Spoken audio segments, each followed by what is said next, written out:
بندر نے بیان کیا، ان سے شعبہ نے، ان سے ثابت نے، انہوں نے بیان کیا کہ میں نے انس رضی اللہ عنہ سے سنا، آپ نبی کریم صلی اللہ علیہ وسلم کے حوالے سے نقل کرتے تھے کہ آپ صلی اللہ علیہ وسلم نے فرمایا، صبر تو وہی ہے جو صدمے کے شروع میں کیا جائے۔ صحیح بخاری حدیث نمبر 1302۔ قریش نے جو حیان کے بیٹے ہیں نے بیان کیا، ان سے ثابت نے اور ان سے انس بن مالک رضی اللہ عنہ نے بیان کیا کہ ہم رسول اللہ صلی اللہ علیہ وسلم کے ساتھ ابو سیف لوہار کے یہاں گئے۔ یہ ابراہیم رسول اللہ صلی اللہ علیہ وسلم کے صاحبزادے دودھ پلانے والی انا کے خاوند تھے۔ حضور صلی اللہ علیہ وسلم نے ابراہیم رضی اللہ عنہ کو گود میں لیا اور پیار کیا اور سونگھا، پھر اس کے بعد ان کے یہاں پھر گئے، دیکھا کہ اس وقت ابراہیم رضی اللہ عنہ دم توڑ رہے ہیں۔ رسول اللہ صلی اللہ علیہ وسلم کی آنکھیں آنسوؤں سے بھر آئیں تو عبد الرحمن بن عوف رضی اللہ عنہ بول پڑے کہ یا رسول اللہ صلی اللہ علیہ وسلم، اور آپ بھی لوگوں کی طرح بے صبری کرنے لگے۔ حضور اکرم صلی اللہ علیہ وسلم نے فرمایا، ابن عوف، یہ بے صبری نہیں، یہ تو رحمت ہے۔ پھر آپ صلی اللہ علیہ وسلم دوبارہ روئے اور فرمایا، آنکھوں سے آنسو جاری ہیں اور دل غم سے نڈھال ہے، پر زبان سے ہم کہیں گے وہی جو ہمارے پروردگار کو پسند ہے، اور اے ابراہیم، ہم تمہاری جدائی سے غمگین ہیں۔ اس حدیث کو موسیٰ بن اسماعیل نے سلیمان بن مغیرہ سے، ان سے ثابت نے اور ان سے انس رضی اللہ عنہ نے نبی کریم صلی اللہ علیہ وسلم سے روایت کیا ہے۔ صحیح بخاری حدیث نمبر 1303۔ عبداللہ بن وہب نے کہا کہ مجھے خبر دی عمرو بن حارث نے، انہیں سعید بن حارث انصاری نے، اور ان سے عبداللہ بن عمر رضی اللہ عنہ نے بیان کیا، سعد بن عبادہ رضی اللہ عنہ کسی مرض میں مبتلا ہوئے، نبی کریم صلی اللہ علیہ وسلم عیادت کے لیے عبد الرحمن بن عوف، سعد بن ابی وقاص اور عبداللہ بن مسعود رضی اللہ عنہم کے ساتھ ان کے یہاں تشریف لے گئے۔ جب آپ صلی اللہ علیہ وسلم اندر گئے تو تیمار داروں کے ہجوم میں انہیں پایا۔ آپ صلی اللہ علیہ وسلم نے دریافت فرمایا کہ کیا وفات ہو گئی؟ لوگوں نے کہا، نہیں یا رسول اللہ صلی اللہ علیہ وسلم۔ نبی کریم صلی اللہ علیہ وسلم ان کے مرض کی شدت کو دیکھ کر رو پڑے۔ لوگوں نے جو رسول اکرم صلی اللہ علیہ وسلم کو روتے ہوئے دیکھا تو وہ سب بھی رونے لگے۔ پھر آپ صلی اللہ علیہ وسلم نے فرمایا کہ سنو، اللہ تعالی آنکھوں سے آنسو نکلنے پر بھی عذاب نہیں کرے گا، اور نہ دل کے غم پر، ہاں اس کا عذاب اس کی وجہ سے ہوتا ہے۔ آپ صلی اللہ علیہ وسلم نے زبان کی طرف اشارہ کیا، اگر زبان سے اچھی بات نہ نکلے تو یہ اس کی رحمت کا باعث بنتی ہے، اور میت کو اس کے گھر والوں کے نوحہ و ماتم کی وجہ سے بھی عذاب ہوتا ہے۔ حضرت عمر رضی اللہ عنہ میت پر ماتم کرنے پر ڈنڈے سے مارتے، پتھر پھینکتے اور رونے والوں کی منہ میں مٹی جھونک دیتے۔ صحیح بخاری حدیث نمبر 1304۔ محمد بن عبداللہ بن حوشب نے بیان کیا، کہا ہم سے عبد الوہاب ثقفی نے، ان سے یحییٰ بن سعید انصاری نے کہا کہ مجھے عمرہ بنت عبد الرحمن انصاری نے خبر دی۔ انہوں نے بیان کیا کہ میں نے حضرت عائشہ رضی اللہ عنہا سے سنا، آپ نے فرمایا کہ جب زید بن حارثہ، جعفر بن ابی طالب اور عبداللہ بن رواحہ رضی اللہ عنہم کی شہادت کی خبر آئی تو حضور اکرم صلی اللہ علیہ وسلم اس طرح بیٹھے کہ غم کے آثار آپ کے چہرے پر نمایاں تھے۔ میں دروازے کے ایک سوراخ سے آپ صلی اللہ علیہ وسلم کو دیکھ رہی تھی۔ اتنے میں ایک صاحب آئے اور کہا کہ یا رسول اللہ صلی اللہ علیہ وسلم، جعفر کے گھر کی عورتیں نوحہ اور ماتم کر رہی ہیں۔ حضور صلی اللہ علیہ وسلم نے روکنے کے لیے کہا، وہ صاحب گئے لیکن پھر واپس آ گئے اور کہا کہ وہ نہیں مانتی۔ آپ نے دوبارہ روکنے کے لیے بھیجا، وہ گئے اور پھر واپس چلے آئے۔ کہا کہ بخدا وہ تو مجھ پر غالب آ گئی ہیں، یا یہ کہا کہ ہم پر غالب آ گئی ہیں۔ شک محمد بن حوشب کو تھا۔ عائشہ رضی اللہ عنہا نے بیان کیا کہ میرا یقین ہے کہ آپ صلی اللہ علیہ وسلم نے فرمایا کہ پھر ان کے منہ میں مٹی جھونک دے۔ اس پر میری زبان سے نکلا کہ اللہ تیری ناک خاک آلودہ کرے۔ تو نہ وہ کام کر سکا جس کا حضور صلی اللہ علیہ وسلم نے حکم دیا تھا اور نہ آپ کو تکلیف دینا چھوڑتا ہے۔ صحیح بخاری حدیث نمبر 1305۔ عبد الوہاب نے بیان کیا، انہوں نے کہا ہم سے حماد بن زید نے بیان کیا، ان سے ایوب سختیانی نے، ان سے محمد نے، اور ان سے ام عطیہ رضی اللہ عنہا نے کہ رسول اللہ صلی اللہ علیہ وسلم نے بیعت لیتے وقت ہم سے یہ عہد بھی لیا تھا کہ ہم میت پر نوحہ نہیں کریں گی، لیکن اس اقرار کو 5 عورتوں کے سوا اور کسی نے پورا نہیں کیا۔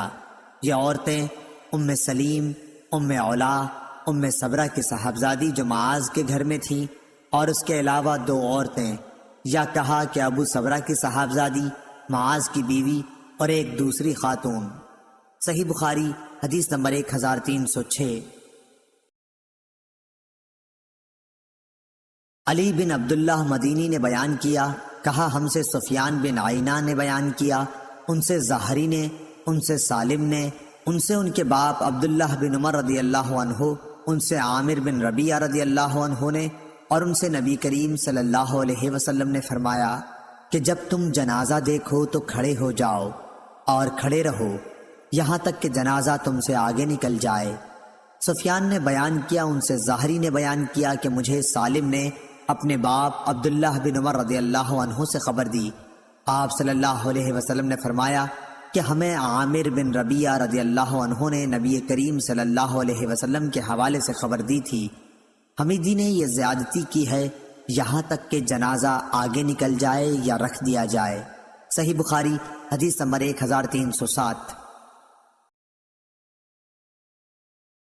لیث بن سعد نے بیان کیا، انہوں نے کہا کہ ہم سے نافع نے اور ان سے عبداللہ بن عمر رضی اللہ عنہ نے عامر بن ربیعہ رضی اللہ عنہ کے حوالے سے کہ نبی کریم صلی اللہ علیہ وسلم نے فرمایا کہ جب تم میں سے کوئی جنازہ دیکھے تو اگر اس کے ساتھ نہیں چل رہا ہے تو کھڑا ہی ہو جائے تاکہ جنازہ آگے نکل جائے، یا آگے جانے کے بجائے خود جنازہ رکھ دیا جائے۔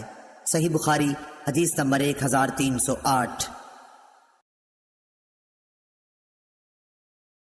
احمد بن یونس نے بیان کیا، ان سے ابن ابی ذئب نے، ان سے سعید مقبری نے، اور ان سے ان کے والد نے کہ ہم ایک جنازے میں شریک تھے کہ ابو ہریرہ رضی اللہ عنہ نے مروان کا ہاتھ پکڑا اور یہ دونوں صاحب جنازہ رکھے جانے سے پہلے بیٹھ گئے۔ اتنے میں ابو سعید رضی اللہ عنہ تشریف لائے اور مروان کا ہاتھ پکڑ کر فرمایا کہ اٹھو، خدا کی قسم یہ ابو ہریرہ رضی اللہ عنہ جانتے ہیں کہ نبی کریم صلی اللہ علیہ وسلم نے ہمیں اس سے منع فرمایا ہے۔ ابو ہریرہ رضی اللہ عنہ بولے کہ ابو سعید رضی اللہ عنہ نے سچ کہا ہے۔ صحیح بخاری حدیث نمبر 1309۔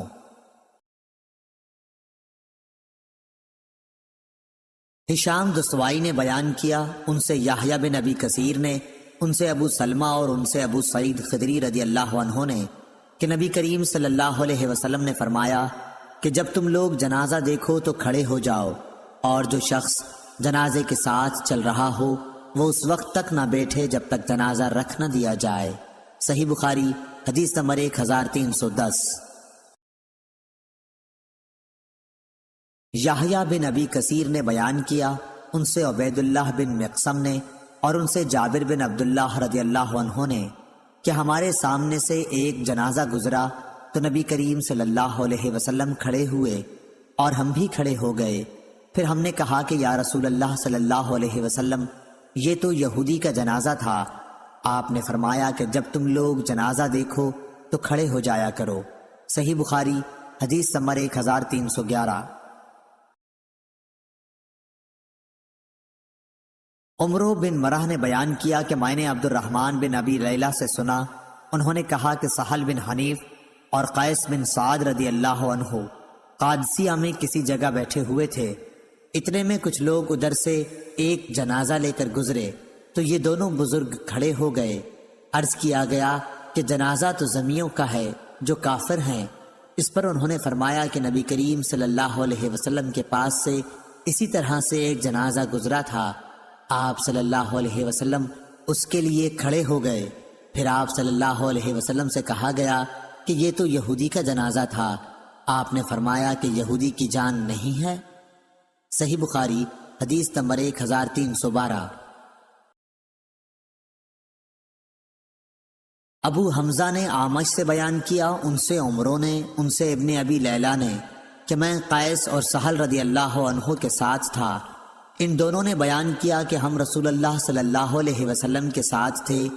اور زکریا نے کہا، ان سے شعبہ نے اور ان سے ابن ابی لیلہ نے کہ ابو مسعود اور قیس رضی اللہ عنہ جنازے کے لیے کھڑے ہو جاتے تھے۔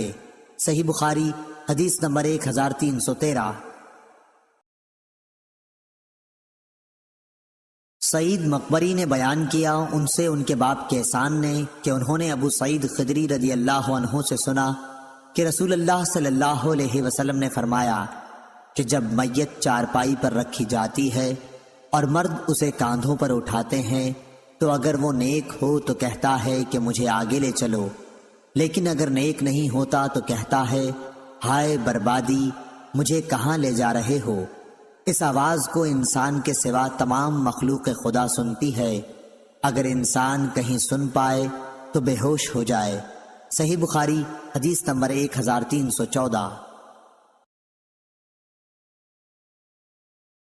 سفیان نے بیان کیا، انہوں نے کہا کہ ہم نے زہری سے سن کر یہ حدیث یاد کی، انہوں نے سعید بن مسیب سے اور انہوں نے ابو ہریرہ رضی اللہ عنہ سے کہ نبی کریم صلی اللہ علیہ وسلم نے فرمایا کہ جنازہ لے کر جلد چلا کرو، کیونکہ اگر وہ نیک ہے تو تم اس کو بھلائی کی طرف نزدیک کر رہے ہو، اور اگر اس کے سوا ہے تو ایک شر ہے جسے تم اپنی گردنوں سے اتارتے ہو۔ صحیح بخاری حدیث نمبر 1315۔ سعید مقبری نے بیان کیا، ان سے ان کے والد کیسان نے اور انہوں نے ابو سعید خدری رضی اللہ عنہ سے سنا، آپ نے کہا کہ نبی کریم صلی اللہ علیہ وسلم فرمایا کرتے تھے کہ جب میت چارپائی پر رکھی جاتی ہے اور لوگ اسے کاندھوں پر اٹھاتے ہیں، اس وقت اگر وہ مرنے والا نیک ہوتا ہے تو کہتا ہے کہ مجھے جلد آگے بڑھائے چلو، لیکن اگر نیک نہیں ہوتا تو کہتا ہے کہ ہائے بربادی، مجھے کہاں لیے جا رہے ہو۔ اس کی آواز انسان کے سوا ہر مخلوق خدا سنتی ہے، کہیں اگر انسان سن پائے تو بے ہوش ہو جائے۔ صحیح بخاری حدیث نمبر 1316۔ ابو عوانہ و زائے شکری نے بیان کیا، ان سے قتادہ نے بیان کیا، ان سے عطا نے، ان سے جابر بن عبداللہ رضی اللہ عنہ نے جب رسول اللہ صلی اللہ علیہ وسلم نے نجاشی کی نماز جنازہ پڑھی تو میں دوسری یا تیسری صف میں تھا۔ صحیح بخاری حدیث نمبر 1317۔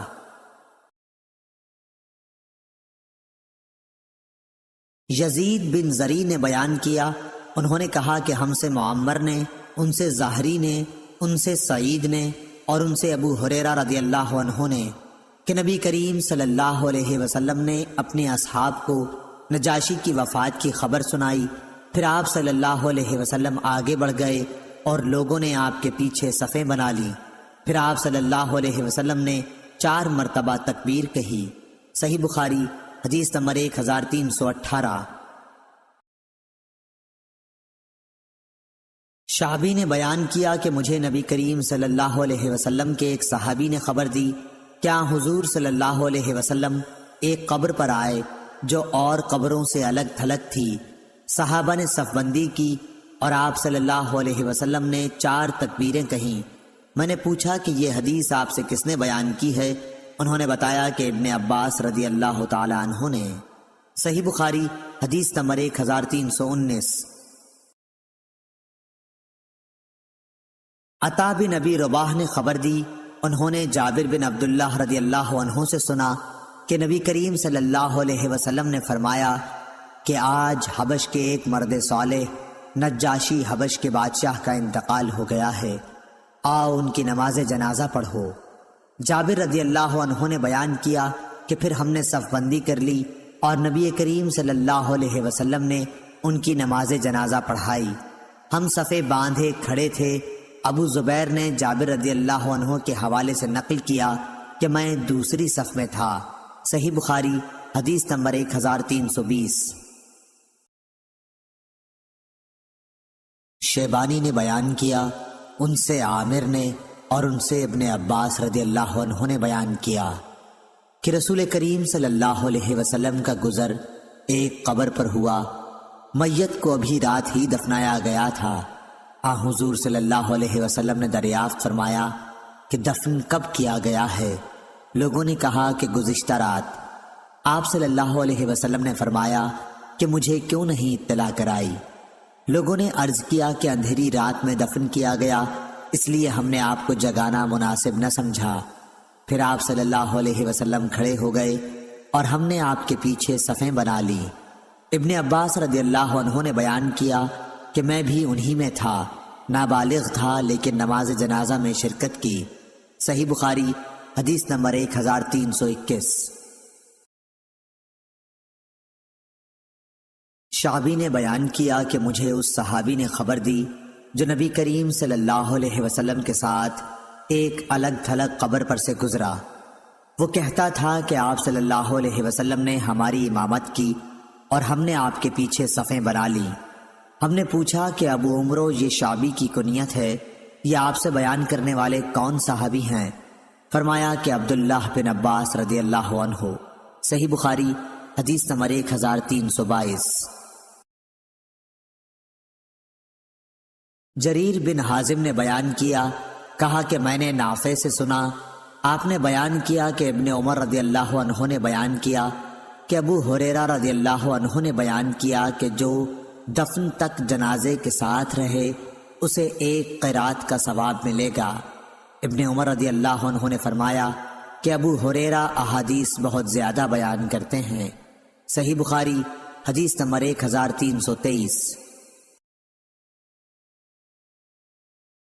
پھر ابو ہریرہ رضی اللہ عنہ کی حضرت عائشہ رضی اللہ عنہا نے بھی تصدیق کی اور فرمایا کہ میں نے رسول اللہ صلی اللہ علیہ وسلم سے یہ ارشاد خود سنا ہے۔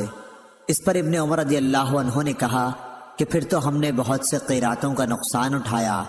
سورہ زمر میں جو لفظ فرتت آیا ہے اس کے یہی معنی ہیں، میں نے ضائع کیا۔ سورہ زمر میں جو لفظ فرت تو آیا ہے اس کے یہی معنی ہیں، میں نے ضائع کیا۔ صحیح بخاری حدیث نمبر 1324۔ عبداللہ بن مسلمہ نے بیان کیا، کہا کہ میں نے ابن ابی ذئب کے سامنے یہ حدیث پڑھی، ان سے ابو سعید مقبری نے بیان کیا، ان سے ان کے باپ نے، انہوں نے ابو ہریرہ رضی اللہ عنہ سے پوچھا تو آپ نے فرمایا کہ میں نے نبی کریم صلی اللہ علیہ وسلم سے سنا تھا۔ دوسری سند ہم سے احمد بن شعیب نے بیان کیا، کہا کہ مجھ سے میرے والد نے بیان کیا، ان سے یونس نے بیان کیا کہ ابن شہاب نے کہا کہ مجھ سے فلاں نے یہ بھی حدیث بیان کی، اور مجھ سے عبد الرحمن اعرج نے بھی کہا کہ ابو ہریرہ رضی اللہ عنہ نے بیان کیا کہ رسول اللہ صلی اللہ علیہ وسلم نے فرمایا کہ جس نے جنازے میں شرکت کی پھر نماز جنازہ پڑھی تو اسے ایک قرات کا ثواب ملتا ہے، اور جو دفن تک ساتھ رہا تو اسے 2 قرات کا ثواب ملتا ہے۔ پوچھا گیا کہ 2 قرات کتنے ہوں گے؟ فرمایا کہ 2 عظیم پہاڑوں کے برابر۔ صحیح بخاری حدیث نمبر 1325۔ ابو اسحاق شیبانی نے بیان کیا، ان سے عامر نے، ان سے ابن عباس رضی اللہ عنہ نے کہ رسول اللہ صلی اللہ علیہ وسلم ایک قبر پر تشریف لائے۔ صحابہ نے عرض کیا کہ اس میت کو گزشتہ رات میں دفن کیا گیا ہے، صاحب قبر مرد تھا یا عورت تھی؟ ابن عباس رضی اللہ عنہ نے کہا کہ پھر ہم نے آپ صلی اللہ علیہ وسلم کے پیچھے صف بندی کی اور آپ صلی اللہ علیہ وسلم نے نماز جنازہ پڑھائی۔ صحیح بخاری حدیث نمبر 1326۔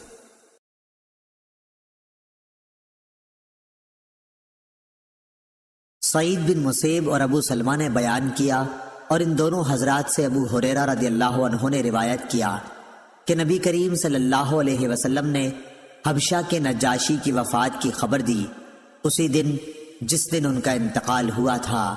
آپ نے فرمایا کہ اپنے بھائی کے لیے خدا سے مغفرت چاہو۔ صحیح بخاری حدیث نمبر 1327۔